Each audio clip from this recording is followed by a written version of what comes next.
As FIFA prepares to elect its next president amid a corruption scandal, the incumbent Sepp Blatter finds himself under a barrage of calls to resign. European observers release a report that includes the direction of recent deadly shelling in eastern Ukraine, consistent with Kiev's military positions. And Washington blocks an advertising campaign featuring Prophet Mohammed cartoons, with the group behind it accusing authorities of caving into terrorism.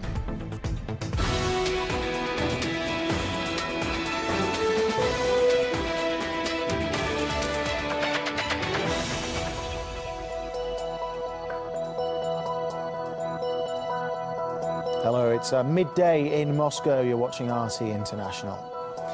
World football's governing body is electing its new president later on Friday, and the organisation's incumbent, Sepp Blatter, has been under increasing pressure from the media and top state officials. Blatter was told to his face that he must go. Calling for Sepp Blatter to resign. Blatter may be defiant, but he stands ridiculed. The most despicable man in world sport. That's a shame, Mr. President. Blatter said he is not responsible. And the UK Prime Minister David Cameron has thrown his weight behind calls for the FIFA president to go. Harry Fear reports now from Zurich. There is real tension here in the air of Zurich today, Switzerland's largest city and the epicenter of this international corruption scandal. Now, today, of course, the most highly anticipated vote is for FIFA's next president, who will preside for the next 4 years. And of course, since this scandal broke here early on Wednesday morning in Zurich, we've really seen what can be fairly called somewhat of a hatchet job on the incumbent Sepp Blatter's reputation. And it's become clear that the whole question of the FIFA leadership and this FIFA Gate scandal has become massively internationally politicized, and that was captured beautifully today in this Swiss national newspaper. The headline here beside a photo of Sepp Blatter reads "Pure Hate." The line below reads "Europe mocks Blatter while the rest of the world votes for him." And certainly it is countries like the UK and Canada and the head of European football, UEFA, yesterday, who have been making vocal, loud opposition to Blatter's continued leading of FIFA, a supposedly independent international organisation.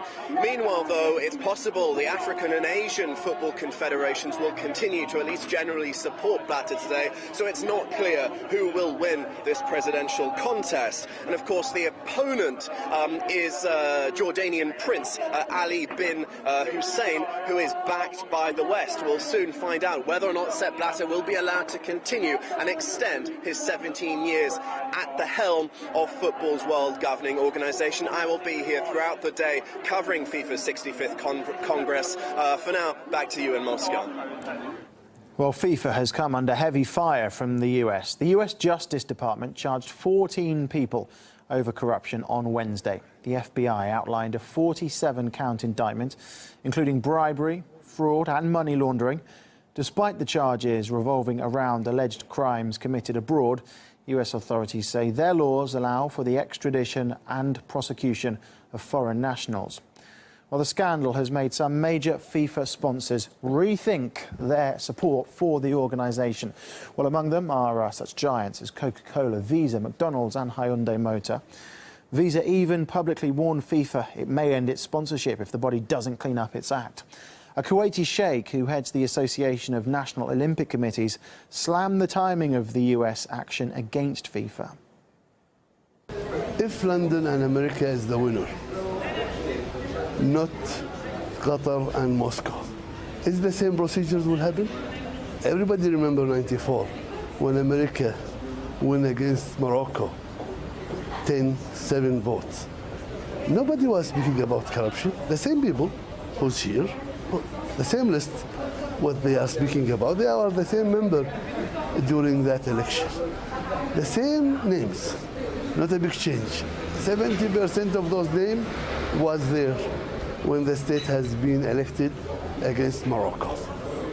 But we didn't hear this story.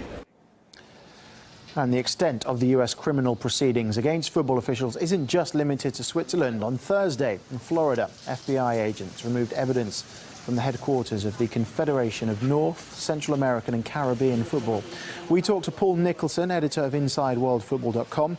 He says the Americans may have an old grudge against FIFA.